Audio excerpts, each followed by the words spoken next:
Taylor, do you mind if we record this? Oh yeah, sure. Literally, because we're asking all this great content and it might be helpful for other people. You know? Oh yeah. So we'll see.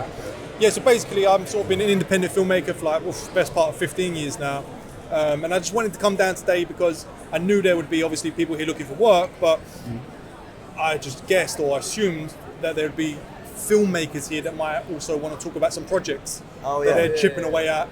And if I could, if I could offer some kind of helpful advice on that front. Basically. Well, I've almost finished a film right now I'm about to make, and it's like a short horror film. Yeah, lovely. Which was fun to make. So I love horror films. Yeah. Good. It's low budget, but I had the right equipment and I had a good crew. Listen, like I say, I made a feature film on a DSLR. Oh really? So don't let that. It's easy to sort of go down that road of that becoming like the be all and end all, but it's really not. It's about how you're using it and what you're putting together. Definitely. Well, is this a festival sort of thing? No, so basically it's just, as I say, I'm an independent filmmaker. And I'm here on my own accord. Oh, okay. I mean, the reason this is here is because they sponsored the stand today. They helped me with some things, putting this all together. And that's like a really good festival. The Old School Film Festival is a really good festival to consider when you're submitting your films, basically. So that's why that's here today. Oh, nice. Yeah. Did you do any courses then and stuff like that? I do, yeah. So I've recently had put together like an online course, basically from having gone down that road myself, so many times, and obviously in a big way with my feature film. And then I remember I got to the end of it and I was like, wow, that was a lot. If I could go back now, I would do this different. I would do that different. So much. I mean, look. On one hand, it's a double-edged sword because it's your naivety that gets you through it, because you don't know that it can't be done. But once you get to the end of it, you look back and you think, oh my God, I was pretty naive on that and that and that. So I was like, well, look, why don't I try and put something together? Thing is, it's not going to solve all the. There are going to be pitfalls you're just going to go down. But hopefully it can steer you clear of a lot of other ones. It's like learning, isn't it? Of course it is. Of course it is. So basically just me kind of just trying to offer some helpful advice of having gone down that road myself, because I know what it's like. So I'll tell you what, why don't we touch on a little bit earlier on what you said to me earlier. So you're trying to make a short film, right? Yeah. So just explain that to me. I've been going around basically looking at locations and looking at how I would if I had to rent out that location, how I would set up camera angles, etc. And also instead of coming up with a story first, weirdly I was looking at the location and sort of coming up with the story as I was checking out the location. Yeah, 100%. That's what I did, and again, that's what the course touches on as well. It's building something with what you have around you. There's no point in sitting there writing Star Wars or something like that, and then trying to make that come together, especially if you've got no budget, not a large crew.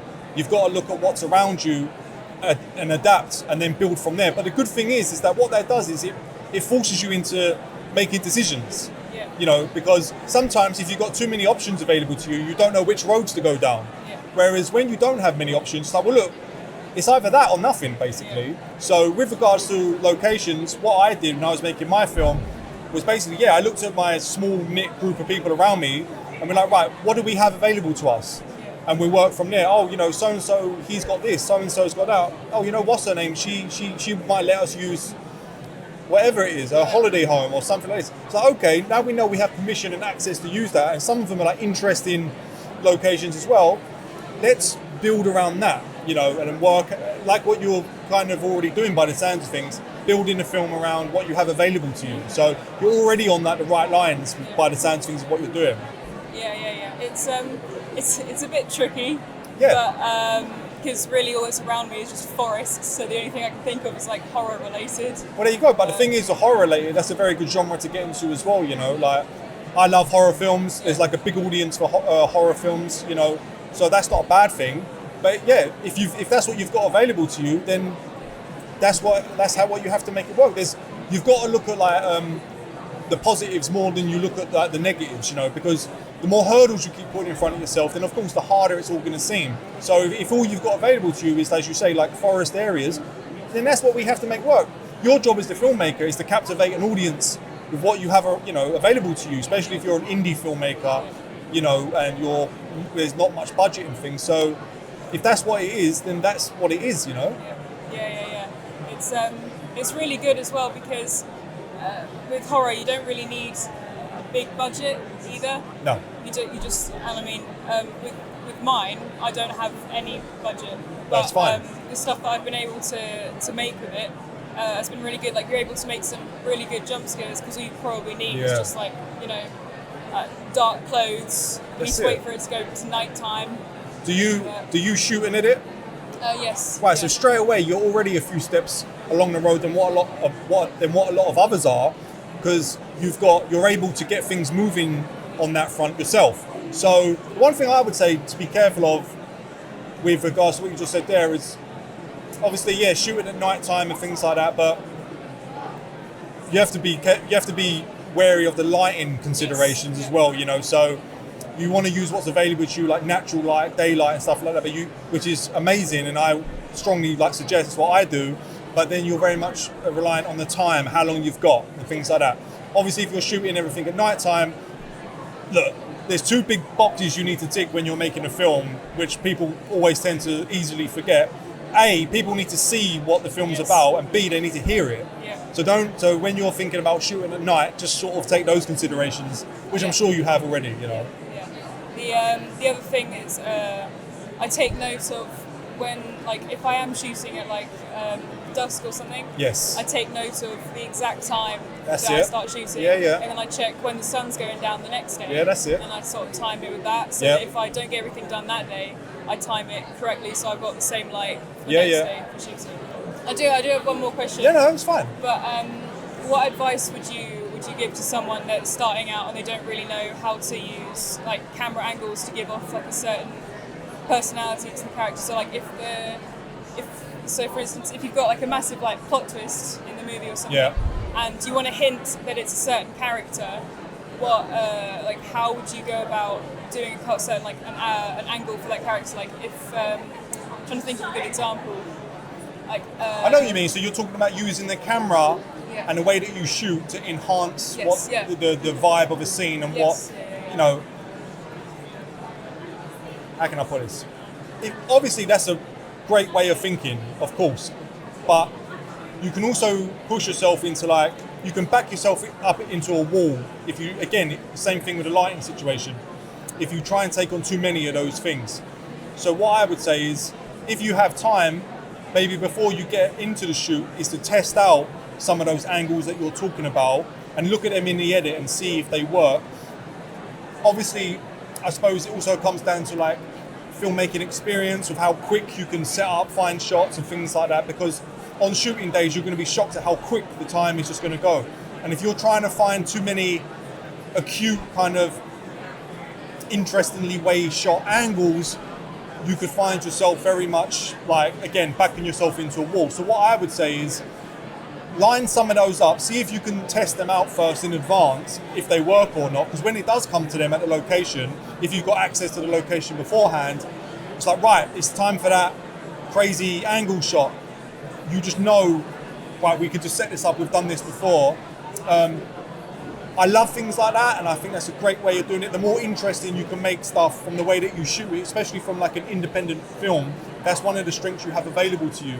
You know, that's one of the assets you're going to have, that you are able to put the camera where you want to put it and things like that. So I would say use them, but use them sparingly, depending on how much filmmaking experience you've got, only with regards to how like confident you feel in like quickly finding those shots, you know?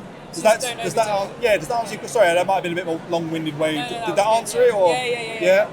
But definitely use those things again, because it might also come down to having to change lenses, this, that, the other. You know, so I would say use them, but just use them sparingly. And if you've got access to the location in advance, try and see if you can test run them first to see, like, okay, when it comes to that on the shoot day, we know we can quickly get to that. But it's great to even be thinking along those lines from a shooting point of view, definitely. Anything else? Or? No, that's really from earlier on, was there anything else?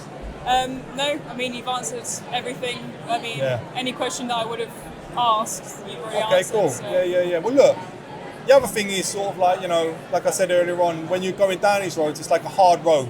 So the one thing I would say, and I always said to people, is like, just make sure your reasons of why you want to do it are strong, and they're not overly reliant on outcomes outside of your power, with regards to handing over the validation of all the hard work you're going to do into the hands of others, whether that's film festivals, awards, distribution companies, or what they all might think of it, or don't let that become like whether or not you deem your film a success or not, you know, and that can easily happen along the way. So, but that can also crumble as well if your reasons for why you want to get into it are not strong enough, you know. So but by talking to you today, I think you've probably got the right motives and the right reasons, and it will be strong enough. But just bear those things in mind, because when it does get hard, and it will get hard, that's what you're going to like cling on to at those moments, you know, and that's what's also going to keep everyone involved and motivated, you know.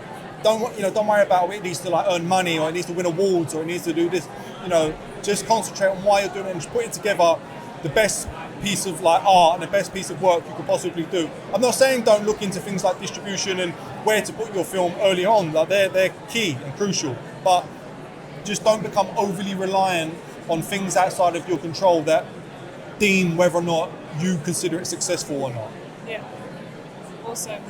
Well, thank you for that. No problem. Good luck. It's a lot of help. Thank you. Yeah. Good luck.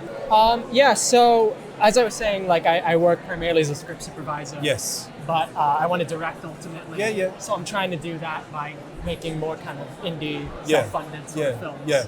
I did a dance film recently. Cool. Quite like surreal. Yeah. Nice. Things like that. And I put that out to like a couple festivals and things. Oh, nice. Good. But I want to keep that momentum going. Yeah, and definitely. I want to do more. Definitely. So it's just kind of a thing of like how to progress from there. Yeah. Like I've done crowdfunding in the past, but that's like quite difficult to get the budget and stuff like that. So are you saying that you're trying to put together?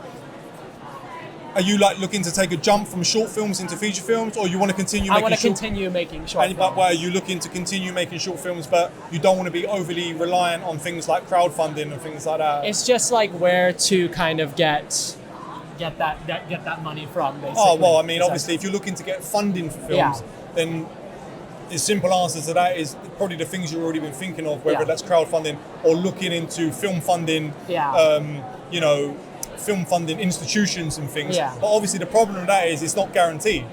So if you're very passionate about wanting to make your film, then obviously you can go down a road of film funding, but I would also say you might want to have a version of the film you want to put together that can also be made if you don't find that funding. Does that make sense? Or do you feel that you can't make a film unless you have funding? I think like I'm trying to like write more ideas that can be done on a kind of lower budget. Yeah, exactly. Because the ideas that I have require things like prosthetics and things like that. Yeah, exactly. So already it's like you're reliant on all these things coming together. Exactly. Yeah, so basically when I made my film, for example, it was very much built around, well, what do we have available to us? What can we do? You know, we just took the assumption, I took the assumption there would be no funding, there'd be no budget. But the good thing about going down that road is that it forces you into making decisions. So it's like, well, look, that's the only road we can go down. So it's either that or nothing, really. And then building with what you have available to you. So if you're writing, of course, nothing wrong with writing the more outlandish stuff where you do need budgets and things like that. There's nothing wrong with that. But I would also say to also concentrate on writing stuff that can be made with what you have available to you, where you don't need the budget, whether that's locations, people, the resources you have available around you, write stuff like that. Because then it's much more doable when you don't have the budget, you know. And if anything, you know, you can see it's like it can only add to your strengths as well. That's true. And you're finding different ways of making films and things like that. And sometimes when you're making stuff and there is no budget, you know, you find that you're making more unique stuff because you're having to think more uniquely of how it gets made. So it can only benefit you. It can only be a testament to your, you know, achievement if you do manage to put a film together like that as well.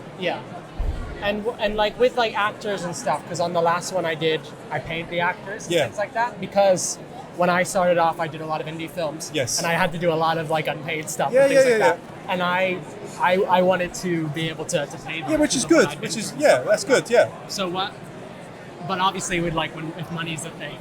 Well, look. First of all, obviously, in an ideal world, we'd be paying everyone to fulfill their roles, and of course, if that was the case, we'd love to be able to pay everyone to do their thing. But that's not always the case. I found that for me, the projects I've worked on, especially with my film, I very much used the people I had around me that I knew on a personal level, which kind of helps overcome that. Don't get me wrong, it's also not a case of taking advantage of them. I was very upfront with like what's involved and all the rest of it, and we were always on the same page. Yeah. But I knew them on a personal level. I had sort of like worked with a few of them before on short films, so there was already like that kind of connection and that invested interest from them. Plus, they were also very passionate about wanting to get involved. So on that front, I used people I knew very well around me. Was this like no budget sort of stuff? Yeah. Can you tell me a bit like how, like one of them came together, like what you did to kind of assemble the film? Assemble the film, yeah, overall. Well, I mean, my first feature film took 5 years to come together. Right. You know, so it was a case of it took a year to write and plan. Yeah. It took 2 years to film. It took another 2 years in post. Yeah. I mean, you'd be shocked at how easily that period of time can just fly by, especially when you've got no budget and you're trying to do things off the cuff and when around people's commitments, families and things like that. So that's how easily that kind of period of time can just sort of like drag away, you know. So that's how that kind of came together on that front. But that was based around having no budget and using what we had available to us. What were those things that you used that you had available to you? Like locations, people. I know how to shoot and edit. Yeah. So I obviously that was assets I could use in order to like technically get the film made. Yeah. But definitely locations and people available to me and around me, and then building from there. Not the other way around. Not writing things that my imagination just might dream up. Like, oh, there's a film and it starts off in a Caribbean island somewhere. It's like, no. Yeah. Can't work like that. What do we have? What do I have around me? Then write the film like that. Okay, yeah, that's a good approach. A degree in film production and screenwriting. Oh, great! Yeah. University of Worcester. Nice. That's 2012. Yeah. Since then, I've gotten into like a full-time career in marketing in the tech industry. Yeah, good. In the past, I went and travelled Canada and I did some film work there. Good for you, yeah. But that was about 8 years ago. Yeah. So obviously time's gone on. I've got a secure income and everything, but I just want to move back to film really. But it's like how to manage that move and Right. you know. And in regards to what specifically, like your own independent indie films or inside the industry? I think inside the industry, working with other people who have their films getting off the ground, whether that's indie or whether it's you know, like a BBC or ITV production or something like that. Yeah. Well, first of all, I'd be lying if I said I am the person to speak to about how to get work and secure jobs within like the film industry, so to speak, because obviously I'm basing a lot of what I've done of being an independent filmmaker outside of the industry. So I'm not going to stand here and say, well, I know these like magical ways that you're probably not already thinking of with regards to trying getting your foot in the door in the industry. I'm only going to tell you things that you're probably already doing: networking, being persistent, you know, things like today, getting around and, you know, talking to people and stuff like that. So on that front, I don't feel like I'm going to really tell you something too much different. But with regards to sort of like independent filmmaking and getting your own projects off the ground, the one thing you just said to me just there, which kind of like struck a chord with me, and this is something I say to a lot of independent filmmakers from going down this road myself. Now you're saying that you've been working in marketing for like... Right, so that's a big asset to have. Like, because if you're going to make films, one of the things is, it's like, well, one of the things a lot of independent filmmakers should be thinking about earlier on in their independent film projects is, how are we going to get this to people? How are people going to know about this? Listen, I went down that road of like, you put all like this time and effort into making a film, you get to the end of it, you're like, what do we do with it? Where's the audience? You know. So one thing I say early on to people, there's something I mentioned on the online course that I put together. Before you even switch a camera on, where is this film going? Where is it going to live? Obviously, that's like distribution things as well. But even if you get your film onto like Netflix or Prime or this place, that place, they're not going to promote your film. They'll house it, they'll home it, and they'll supply you with a link to watch it. They're not going to tell people about it. So you still need to drive an audience to whatever platform it's going to go on anyway. So the earlier you can start in any indie film project with the marketing, and I'm sure you know as much about that as anyone, the better. So having that is like a huge asset with your filmmaking. And as we're making our film, how can we build our audience with the marketing side of things? And I'm sure you've got like a whole platter of ways of doing that. So it's just applying those things to your film. Yeah, definitely. I'm sure you probably thought of that. Yeah, I mean, it would be good, to market within the film industry, and whether that's my own or, What does that mean, market within the film industry? What does that mean? I guess the way I see it would be offering my services as a marketer to somebody who needs, like you say, an audience for their film. Well, I'll tell you what, there'll be a lot of them, I think. And also, let me put it this way. The way that you could probably do a job on that is, if there isn't a lot of them, you should be doing a convincing job of explaining to them why you should be part of their project. And I bet you, the reason that you might be struggling, or there might be like a black hole there, so to speak, is because they're not thinking along those lines, these filmmakers. They're filmmakers. They're thinking about how to get their film made. They're not thinking about how to market it and things like that. So it could be another job for you to be like, right, how can we put some stuff together, whether that's online or reaching out and being like, look, if you're making your film, you really need to know about how this is going to get to the audience. I bet you they're not even thinking along those lines because they're filmmakers. Explaining to them in the right way that that is what they need, and then obviously figuring out how you can work together on something like that.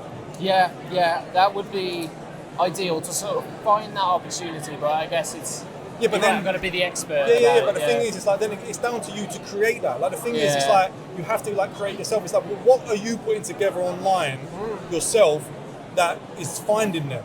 Whether it's like SEO, blogs, things like, what are filmmakers tapping into? Like, how can they find you? It's not always the case of like, obviously you need to chip away at you finding them, but what are you doing your end for them to find you? You've got a website, you've got an Instagram page or whatever.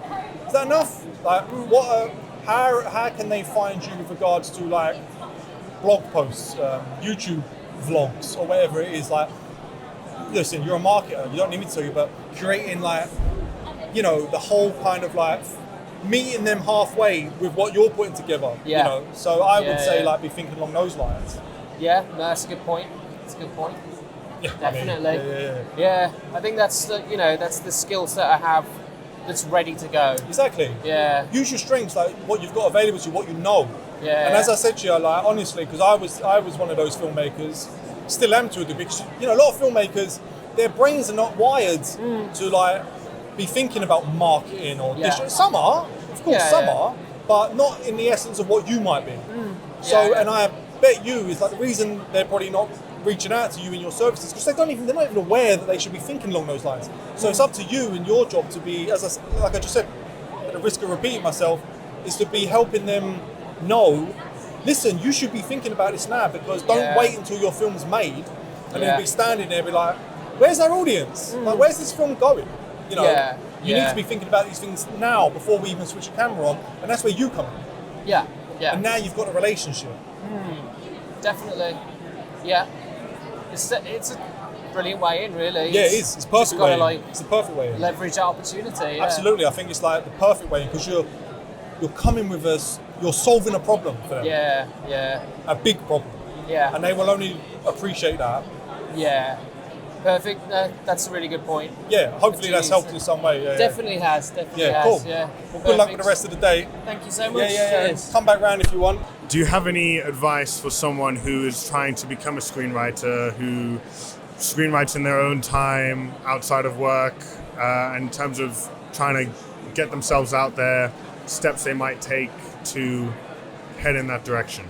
Are you talking about like being a screenwriter within like the film industry and stuff like that? Well, first of all, let me just say that I'm not going to stand here and say that my expertise is like helping people magically find some way into the film industry, because to be honest with you, a lot of the stuff I've done and a lot of the experience and knowledge I'm basing this around is for me kind of not being in the industry really, or being an independent filmmaker outside of it. So obviously, I'm sure you're probably already thought of a lot of ways of maybe a lot of the obvious ways I would only say about chipping away at getting involved in the industry. But from another perspective, I would say as a screenwriter, what could be very valuable to you is, for example, there's a lot of indie filmmakers who want to make films. And of course, they don't have the resources available, like whether it's budgets or crews and things. So someone like you could come along as like a screenwriter, and it's okay. I'm sure we've only just met, so I don't know anything about what kind of films you write. But of course, I'm sure you're going to want to write, scripts that can go to the industry where, for example, they're going to need like a budget and whatnot. Absolutely. Absolutely. But it could also be worth turning your hand to also chipping away at writing stuff that's feasible for indie filmmakers to make without a budget. Yeah, absolutely. So then straight away you're solving a problem for them. And now you're building a relationship. Yeah. And and that can happen a lot quicker than perhaps. Yeah. But the thing is, you're also making connections for people where this could then go on into the industry. So I would say, whether, take it as you will, I would say as much as you focus on writing stuff that is for big budgets and for the industry, I would say also focus on how you can solve a problem for indie filmmakers by providing them with stuff that they can make without a budget. Exactly. And then in turn that gives me experience as well. And then you're making connections and things change quickly. Yeah. And you could be working with someone in indie film and then they could get picked up and then all of a sudden you've found a way in the industry indirectly. Yeah. It might not happen like that, you know what I mean? But that's what I would say, solve that problem with how you write as well. Don't just be writing things that this is strictly for like £1 million upward films and things. Like there's nothing wrong with that, it's great, but it's like, well look, there's a lot of people out there who don't have any of that, so use your creativity on that front just as much as you are using it with the other thing as well. Yeah, absolutely. Is that helps, yeah, that's great. Yeah. All good. I mean, that's about it. It sounds really interesting what you do. Thanks. It'd be interesting to know more. Is there anything I can take? Yeah, I mean, you can find It was so also what is a it that huge you're trying to get prerequisite. into yourself with regards to indie filmmaking or independent filmmaking? Like specifically, is there like a role or something that you're looking to do? We were making documentaries when we were out there, so I've really come to admire it as a genre because I think there's so much you can do with it. Yeah, absolutely. I love documentaries. I've made a couple as well. It's it's a big part of aspect of filmmaking I love as well. Yeah. Definitely. Yeah. So how many of your films would you say are documentaries? I would say I've done a sort of.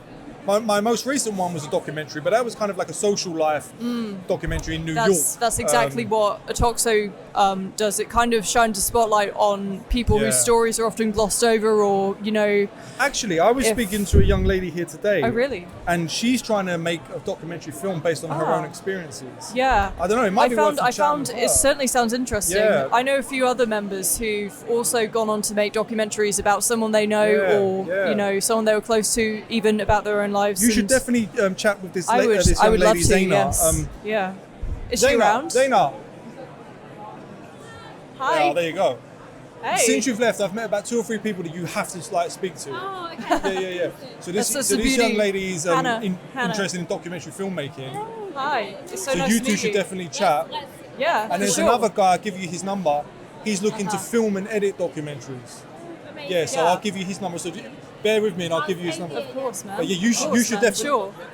You should chat. I'll keep it brief, my story. It's all right. I'm an engineer, studied engineering.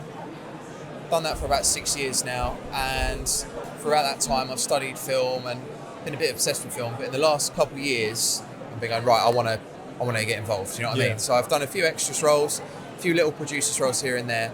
Next August I'm directing my own film with a friend of mine who's coming out of uni who studies cinematography. Right. Essentially I met up with him. Yeah. He only wants to be hands-on with a camera. I want directing and screenwriting experience. Yeah. So that's where we're heading. Yeah. That's the route that we're going. Really looking forward to that. To getting a bit more hands-on. I'm still trying to find what I'm going to fall into for the film industry.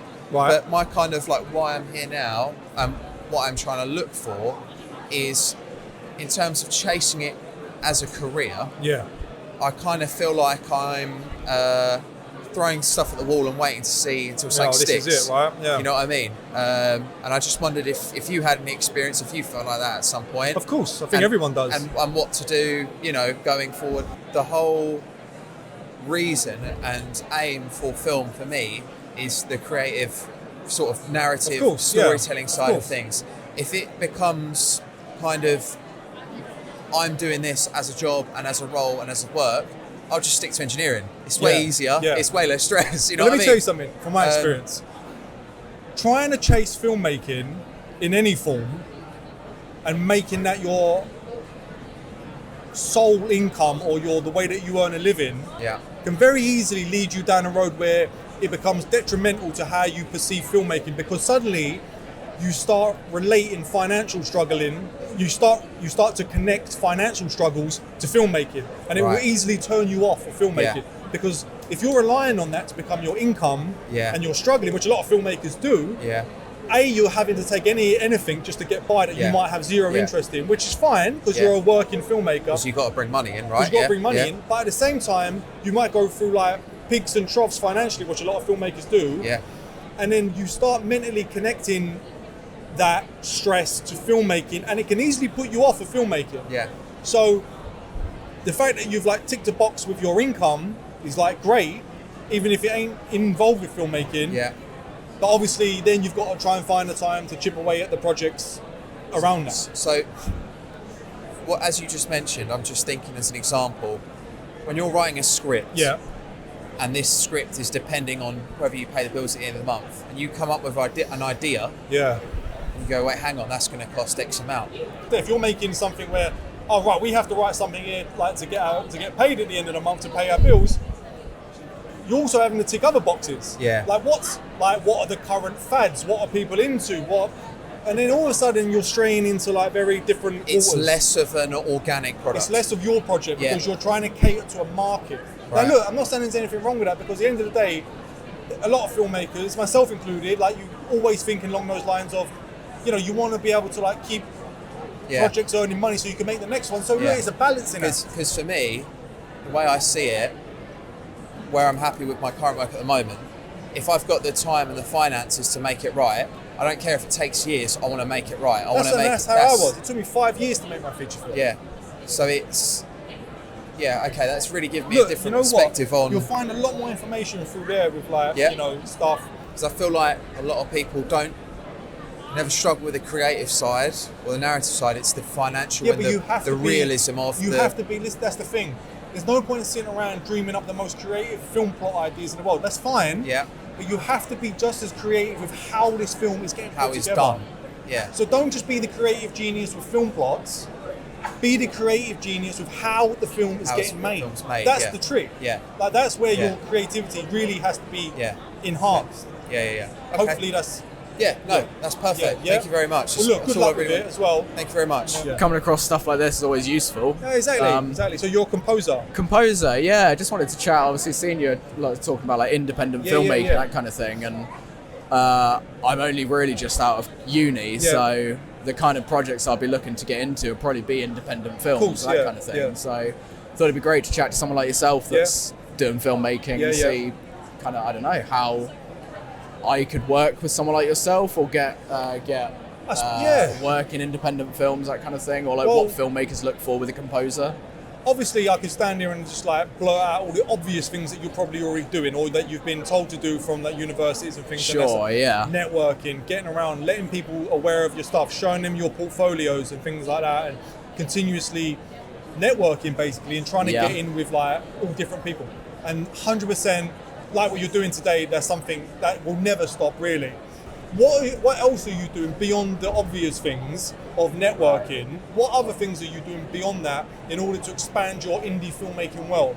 Indie filmmakers might want to get involved with you for what you do, and the type of work and the type of music you offer, but they also might want to get involved with you because they might relate to you on some other level. With how you see filmmaking. What else can you be doing in the form of getting yourself out there with regards to like marketing yourself? With regards to easy things like start a blog, start a vlog, but not just about like, obviously it ties in with your music, but about your interests and things of music and stuff. Meet people halfway online, or filmmakers who are like online searching like filmmaking stuff. They might come across what you're passionate about and start reading it, and that could be a very like untapped avenue leading to like networking with filmmakers. Do you think that's so like instead of it, obviously the music and from a composer side, the music's obviously important, but from like a filmmaker's point of view, you're going to be working with this person, you want to be working with someone you kind of like as a person, or like kind of get on with. You can't always work with people that you're going to get on with like a house on fire. Like that is just not going to be the case. But let's be honest, that is also going to help if that is the case. You know what I mean? So just thinking, like you say, if marketing myself as like not just my music but like the whole package. I'm not saying that you need to sort of like go too far down that road, but just more about like what got you into music, your interest in it. Because from a filmmaker's point of view, I might read something you wrote and you'd be like, you know, I was massively into like Cliff Martinez music, or I was into like John Carpenter scores and things like that. But you know what, I was into all that stuff. And it might pique my curiosity a little bit more from a filmmaking point of view to find out more. And it could be another avenue you might not be thinking of that could draw in indie filmmakers. Interesting. And also, how can you convince them that what you do, because all indie filmmakers would love to have like an original score. But nowadays, like they have to turn to stock music if they can't find it. And again, there's nothing wrong with that. But what can you do to help convince them? It's like, well, you know what? It'd be great if you had like an original soundtrack for this. Like, you know. So again, you're like helping convince them on that level, and it could be another in for you. Okay, yeah, that's interesting. It's interesting talking about the stock from your point. It's like stock music from your point of view, because it's a kind of a concern on like a composer side that. Oh no, look, like I totally original music's not in demand, and I totally get it, but you've got to also look at like it's a double-edged sword. Like, you've got to look at both sides of the fence, because I totally get like. Look, in an ideal world, and I always say to people, I mean, I put together like an online course for indie filmmakers, and one of the things I say in that course when it comes to music, first and foremost, if you can work with a composer or an aspiring musician, do it. Do it, like 100%. But let's not ignore the fact that you might have to turn to that other option for all kinds of reasons. You might not find that person, so you have to do it. Yeah, sure. Okay. But I always say to filmmakers, if you can find a musician, go with them first. Yeah. Ah, interesting. Oh, brilliant. Okay. What, like, budget concern? I did my whole, like, master's dissertation on budget filmmaking and composition. Wow, stuff. so yeah, that's amazing. So, yeah, super fascinated. But, like, so budget concerns for an indie filmmaker are quite a big thing. Of course. Do you pay, like, I don't think composers kind of sometimes work for free, sometimes don't. Like, I kind of think starting out and getting first credits, maybe working for free isn't a bad thing. But, like, as a filmmaker, what's your kind of stance on, like... No, look, obviously, if you're in a position where you can pay people, then of course you're always going to do it. And there might have to be some negotiations on things, on like maybe covering some costs of certain things, studio time or whatever, things like that. But I think on those low budget indie things, both parties have to be willing to sort of like be open to like, why are we getting, what are we getting out of this, so to speak, each one of us, and how can we sort of like scratch each other's backs? But that is very much like a case by case thing, and you just have to sort of like thrash it out between dialogue yourselves. Between the two of you. Yeah, fair. Oh, brilliant. No, that's really helpful. No worries, man. Is there a way to stay in touch? I mean, look, you could like, even though that would take you to the course, but you can still find me through that. And just drop you a contact. Yeah, cool. Yeah, brilliant. Cool. So my name's Fraser. I'm not in the film industry at all. Okay. I work in hospitality. So I've worked there for 20 years. I worked in nightclubs for 10 years. Cool. London nightclubs, and then I've owned my own bars, clubs, restaurants, hospitality groups. I've always wanted to get into film, never have. So I think crossover skills wise would be like, I want to be a producer because in theory I've run a business with 10 different companies and 300 employees. And so I thought my way in would be writing a script. So I've written a full-length feature about the inside world that is London club world. So I've written all my experiences regurgitated into a film of all the stuff like sex, drugs, rock and roll, that is, nightclubs in London, with a view that I then want to eventually sell it, which is nearly there. I've got a pitch deck and all these kind of things.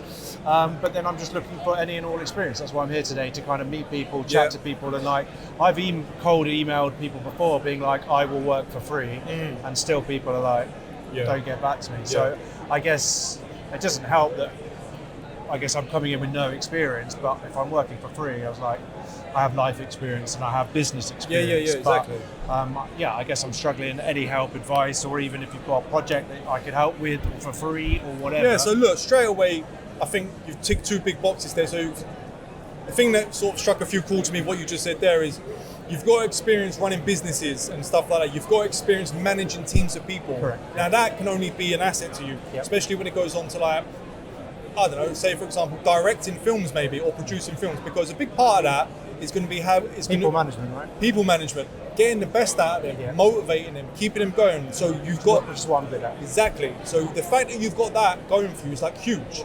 You know, that's gonna prove to be a vital asset for you.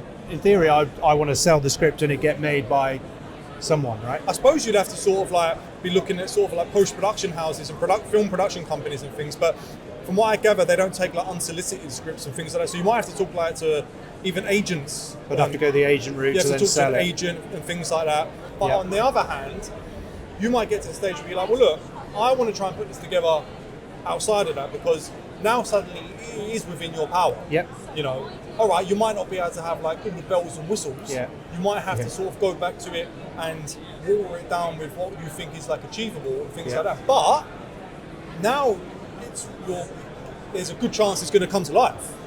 So, but then you're very much going down like the independent feature film, the independent route, you know, and there's a lot of like pros and cons to that. But suddenly it's more within your power. Because I could do a short that goes with my pitch deck, which sells the script. Look, when I was thinking about putting my feature films together, I had all these conversations with people, and they were like, do pitch decks, do crowdfunding, make a trailer, do a short version, sell this. And I was like, and rightly or wrongly, I felt, I was like, you know what? I was like, the amount of time, effort, brain power, and, you know, everything else that's going to go into all that, I was like, maybe I could just transfer all of that over into actually making the film. Yeah. Because if you continuously chip away at that other thing and you're just not getting anywhere, bringing your film to life, soul destroying. It can just so easily become demoralizing.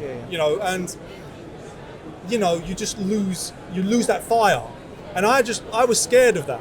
I was scared to do that, so that's why I chose to just chip away at making my film. So while I had that fire, I didn't want to burn that up on that thing. I wanted to burn it up on this thing, and it meant watering things down. And you know, it was obviously there's a lot of pros and cons to that thing, but it's still doable. I don't know if that's answered like. No, it is. It's helpful. I think there aren't many. I've tried to chat to a lot of people here today, and there aren't actually anyone that's offered much help or advice, because it's a lot of actor stuff here. I'm not an actor. I would never want to be one, but and I'm not a filmmaker because I've never held a camera, so I don't even know. But same thing with Keely. Keely wasn't a filmmaker. She had no experience in like camera work, editing, technically, but she passionately had this story that she wanted to bring to life. Well, that's me. Yeah. And she just felt like going down the roads that she looked at those roads, and she just decided it just wasn't going to happen. You know, and so she worked with me, and we, on this course that I've now put together, we followed the steps, and she made this film. It's a short film, and she's done superbly with it. And now off the back of that, she's having these conversations with people about now moving on to bigger things. Off the back of that. So look, I mean, take this. It could just be worth having a look at. That correct. Will take you through to the course, but you can still sort of find out more information and all kinds of things. But it could be worth having a look. You know, like how's the course done? It's done. It's an online course. It's like step by step. It's basically me talking you through the steps based on me having gone down that road with no budget, and it's like phases. It's like 5 phases, and you just follow each one. And as long as you follow each one, at the end of it, you're going to have a film. Well, I'm doing my masters at the moment in Royal Holloway in Central London. In what subject? MA producing film and television. Oh, cool. Yeah. So as a part of that, we need to a 10-minute short film as a part of our final year project. Yeah. A lot of people on the course have a budget. I don't really have a budget, but I want to make this film like the best I can possibly do. Short film. Yeah. But also, like, I also don't want it to look cheap. No. I guess I want it to look like an actual authentic film. So I guess, like, have you got any advice? In terms of, look, first thing I would say is, and again, stop me if I'm telling you things that you already know. Yeah. But the first thing that immediately springs to mind is don't overstretch yourself. Yeah. Don't try and pull off things. Don't try and attempt and pull off things that are outside of your reach. Yeah. It's a lot better. It's a lot better to do a few things well than many things poorly. Yeah. And a lot of people can easily get carried away with wanting to try many things because they want to try and cram into their film as much as possible to try and show what they can do and show what they're about. Oh, I've got all these ideas. So it's like, well, don't have like 10 poorly executed ideas. Have 5 brilliantly nailed ones, you know. So that'd be the first thing I'd say. Even if it means having to sacrifice some things you're very close to, you know, with a part of the film and what's in it. So just focus on what you can do, not too many things, and absolutely nail those things. Don't overstretch yourself with the amount that you're trying to pull off. That would be the first thing I would say. I'm sure you've already maybe considered that. Yeah, of course. Yeah. I think, I want to keep the locations limited. Yeah. But I want to make sure, like, it's coming out in the script, and I want to make sure that is like on point in order to like make it, because I guess that's the main thing people are going to pull away with. Also, like, we had a script writer in last week, and I wanted to make my film initially more like methodic, I guess, more thoughtful. But the screenwriter said, in order to make a commercial film that investors are going to want to like enjoy later down the line, you want to make it happy, and you want it to have like a nice, like, hopeful message towards the end. Which is a bit disappointing for me, because I you have your own style of what you want to do. Exactly, but I guess, like, do you think it's worth, while I'm starting off in my career, to kind of produce films that like aren't maybe as like what I'm really as interested in, you know? It depends the type of filmmaker you want to be. Yeah. You're either going to listen.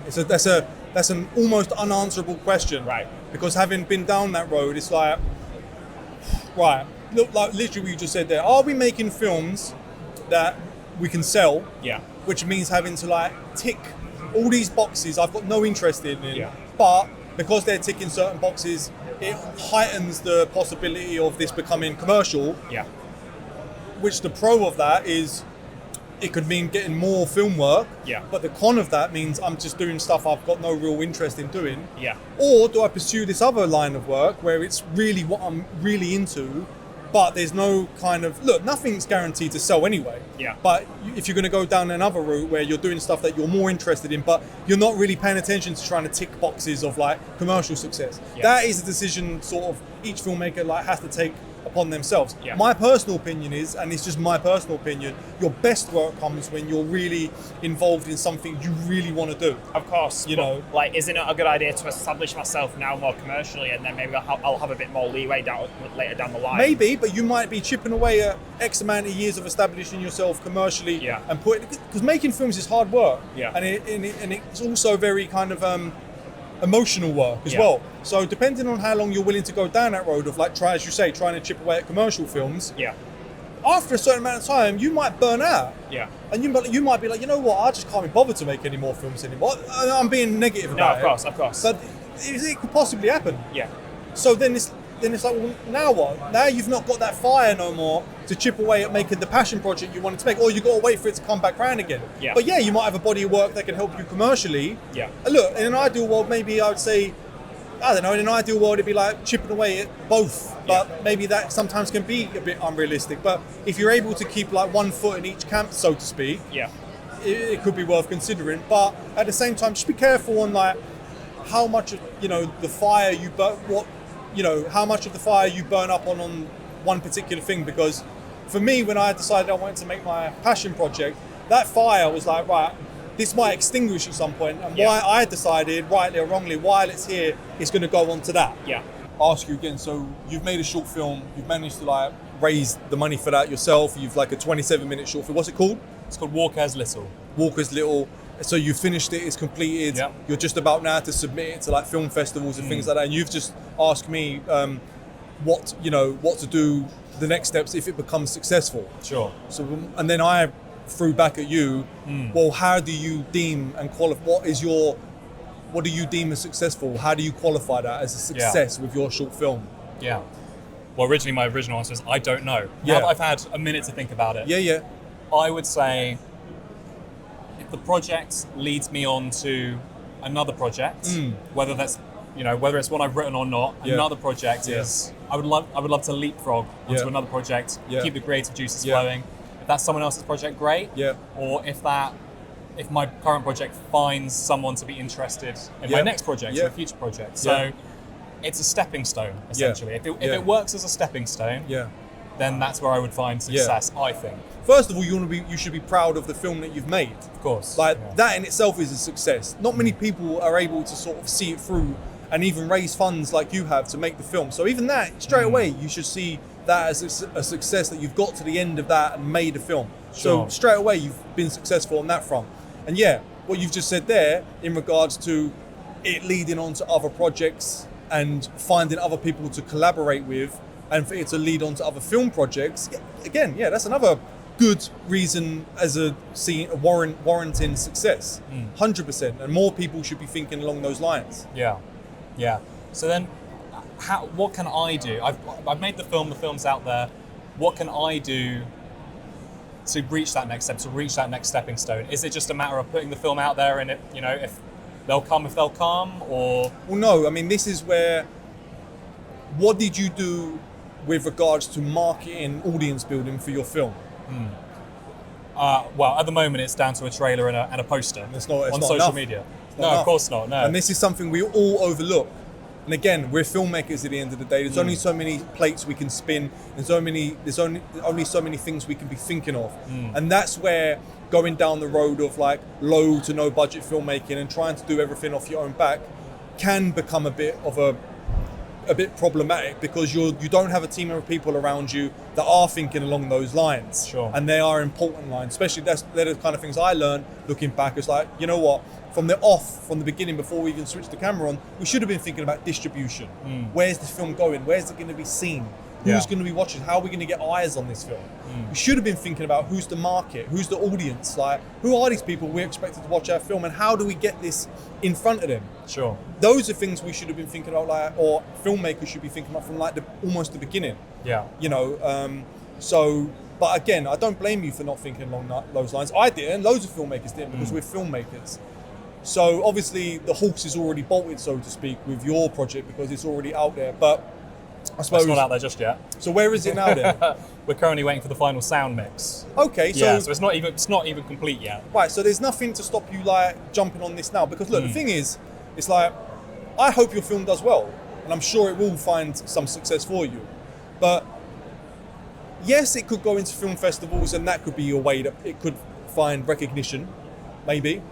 Yes, you know, it could sort of like, I don't know whether or not, maybe a distribution company could get involved and pick it up or something like that. And that could, but the thing is that those are very kind of, how can I put it, flimsy realities of taking place. And you're very much handing the power over whether or not those things are going to sort of like come true or not into the hands of others, so to speak. So what I would say is that, what can you do now with regards to getting your film known to other people? Like, how can you find your audience? Like, those are the things you should be thinking about now. Like, I would even go to the extent of like, who do you know, or who can you hook up with?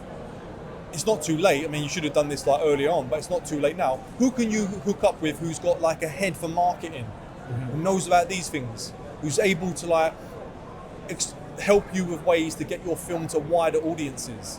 That would be one aspect I would be looking at.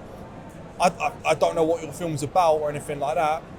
Look at what your film's about, the subject of it. Does it correlate or relate to any kind of industry, sector, or place or business that you could approach and maybe hook up with in some form and say, look, we've made a film, it's very much closely related to whatever, what you do. Maybe there's room there, we can sort of like co-collaborate in some way, do that with like as many businesses as possible and places as possible. So that's another way. You could be reaching out to bloggers, you could be reaching out to, people who do film reviews. You've saying you got a trailer. What platforms out there, especially like YouTube, what channels out there host people's film trailers? Sure. Have you looked at that? No. So I'm saying that could be another avenue. Look at those places. It's not just about, we'll stick our film on, where is your trailer? Well, YouTube at the moment. Yeah, exactly. So on your YouTube channel, it's like, we'll stick it on our YouTube channel, and then the rest will take care of itself. So it's not going to happen. You need to be like filtering this information to others who can help you get the word out. Obviously, it would be a lot better if you was doing this at the beginning, because it would give you like a bit of a run-up. But look, where you find yourself now is where you find yourself now, and you just have to deal with it. So, did I answer your questions a little bit or not? Sort of. But what didn't I answer?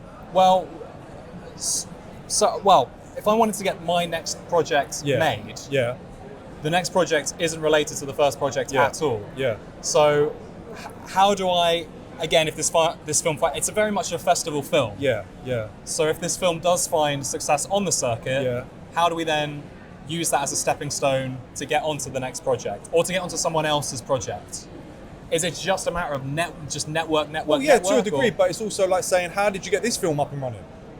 All me. Well, then exactly. So then it's like going to be you're going to have to. Well, I'd rather it not be all me next time. No, of course. But at least now you've got like a bit more of a portfolio. Sure. And that can obviously help encourage others to get on board, because you say, look, I've been down this road already with myself, and it done this, and we got a film. So of course, suddenly now you're in a much more stronger position with getting other people on board, because you've got something tangible that you can show them. But the whole like these people coming out of the woodwork and finding you, and like, I desperately want to work with you based on this trailer that I've seen, or this, I'm not saying that won't happen, but it's not a case of like you put one film out and then you never have to network ever again.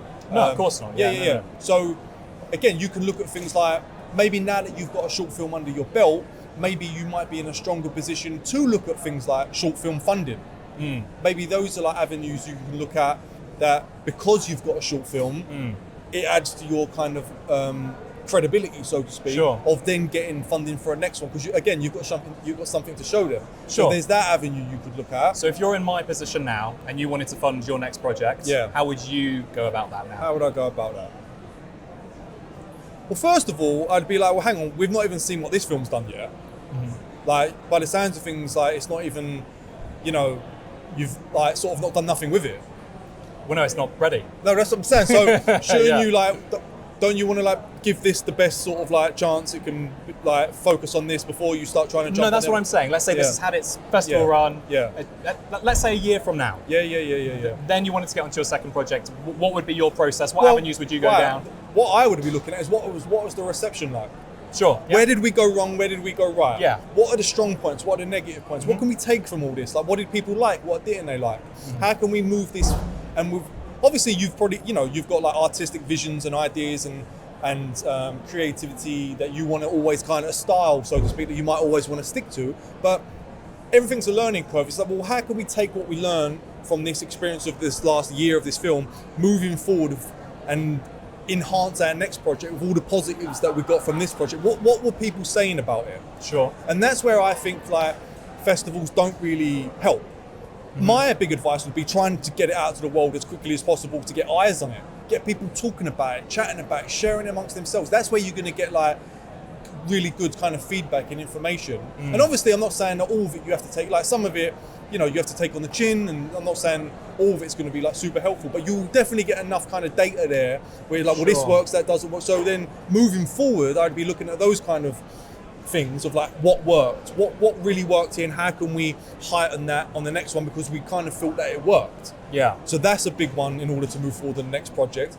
Obviously, like I just said, you want to be moving around and talking to different people and networking anyway. That kind of never ends. But like I said, if now you've got something under your belt, you're much more inclined to sort of like, maybe you're in a stronger position than when you never, in order to get those conversations with those people. Sure. Okay. That makes sense? Yeah. So then would you essentially be going to maybe some more investors, film funds? Yeah, but again, like that's a or... difficult. Yeah, yes and no. Yes and no. But the thing is, again, like I'm not saying don't do that. I'm not saying don't go down those roads and talk to film funding institutions, private investors and things. Again, you could be in a strong position because you've already made something, so that could be helpful to you. But again, like trying to go down that road is very like flimsy. It's like, well, it might work, but it might not work. I would still be more inclined to sort of like use what you've got, off the back of what you've got, still consider going down that road of like making it off your own back. Like, you might have to make 10 films. 20 films before you start feeling like you've gotten, like you're moving along with things. Like, it's a difficult one. It's like, I know it's a bit of, the answer I'm giving you is a bit sort of like sitting on the fence, but yeah, I'm not saying don't go down those roads, like look at those things, but don't get yourself in because obviously the other thing with people, when they make their first film, usually off the experience of that, moving into the next one, they're like, the next one has to be bigger, the next one has to be better, we have to have all the bells and whistles, and suddenly again you're like, all the things that worked on the first time around to get your film made, you want to quickly disregard, right? Because you want to make this a bit much more bigger production. And that's fine. Like, everyone wants to like improve on what they do, but then again, you're massively straying into waters where it's like, okay, well, this is not achievable then unless we've got like X, Y, Z, and you're handing your power over again for your film to be made. Sure. Does that make sense of what I'm saying? Yeah. I mean, it's difficult. It's like, I think like, you're maybe jumping. it's good to be a bit far down the road, but I think maybe you're jumping a bit too far down the road at the minute as well. Like, in what way? In that you're saying, well, what can I do next with the project? Yeah. I'm always thinking that. No, and that's good. I'm not saying that's not a bad I never thing. won't be thinking about that. I can tell you that much. But there's only so much you can pre-predict and pre-see. You know what I mean? So it's like, because as I'm sure you've realised with the short film that you've been making, a lot of, how can I put it, fortuitous events or a lot of the right people won't really present themselves until you get going. Yeah. Oh no, absolutely. Exactly. Yeah. No. Yeah. And that will still be the case with the life cycle. Your current film's life cycle is not finished yet. Oh, of course not. No, exactly. Yeah. So some of the stuff we're talking about here could be pointless because we're yet to see some of the events that are going to unfold with your film. Yeah. No, I mean, it's totally hypothetical. Of course it is. More than anything. I'm sorry if I'm not giving you any kind of like No. concrete. It's like it can be, when you're talking about too far down the future, it can be quite difficult to predict. Sure. You know what I mean? Yeah. For sure. But it's like I would never neglect like the way that you got your film made. Keep like repeating it. Don't just think like, well, now like it can only be made through like film funding institutions, and I need like a bigger crew and a bigger budget. Like what got your film made is like it's tried and tested. It works. It did work. I'll tell you one of the rules when I went to film school. One of the rules that they told me. They said never make a film with your own money. Yeah. And so I did do that for the first film. Yeah. So my mind is now like, okay, I've done that for the first film. That's great. We've got the start of the portfolio. Yeah. Do we have to do that again on the set? Obviously, it works. Yeah. It works. That's great. No, you don't have to make your, everything. I built an entire online course, helping people make their films with no budget. Yeah. I made a feature film with no budget, so no, you don't have to go down that road. What I'm saying is that if you can do that again, great, get that money. But if you're going down the road of, well, we want to find film funding, obviously that's a different nut to crack, so to speak. Of course, but what I'm saying is you can also find yourself in the middle where it's like, don't be put off with like attempting it if that funding from the institutions doesn't come again. Don't put yourself in a position where it's like, well, we can only do this now if we get the, all options are always open. Yeah, exactly. Absolutely. Yeah, exactly. no, I'm never going to close off. And I'm sure even from the experience you've had so far, you must have learned tons. Oh my God. Exactly. I could write a book. No, exactly. So it's just a case of taking that, moving forward. Of course. And how can we apply this and whatnot, moving forward on our next projects. And the one thing I would say, based on this quick conversation we've had, next time round, make sure early doors you're getting people on board to help you build an audience. Sure. Because that's something people look for as well when they're looking at like funding and things like that. Like, what kind of audience this guy? Who's following this guy? Like, who's interested in what he's doing? Right. I would say the more you can do on that front with like trying to build an audience, like from the beginning of the next project you do, make that one of the priorities as well. Know from the beginning what your distribution plans are, where you want the film to live, and also parallel to that, what can we be doing to help market this film? It doesn't have to be like, obviously if it's over a long period of time, you can think of clever strategic ways that can kind of do it gradually over a period of time. It's something that is helping generate an interest in this, not just leaving it, not just thinking we'll put a film out and it will find its own audience. It's like, no, don't think like that. Try and think already like from the off, we want to find an audience before this film even comes out. It doesn't have to be millions, but something, just chipping away at something along those lines. Sure. Yeah. Sure. Okay, great. Is that helpful? Yeah, no, it's definitely helpful. Yeah. It's great advice. Well, look, good luck with your film. Thank you very much. Yeah. And what's it called again? War Cares Little. Okay, cool. Yeah. I'll keep an eye out for it. It's going to be a good one. Yeah. Congratulations. Appreciate it, brother. Congratulations. Thank you so much. Take care. You too. Thank you very much. Thank you very much.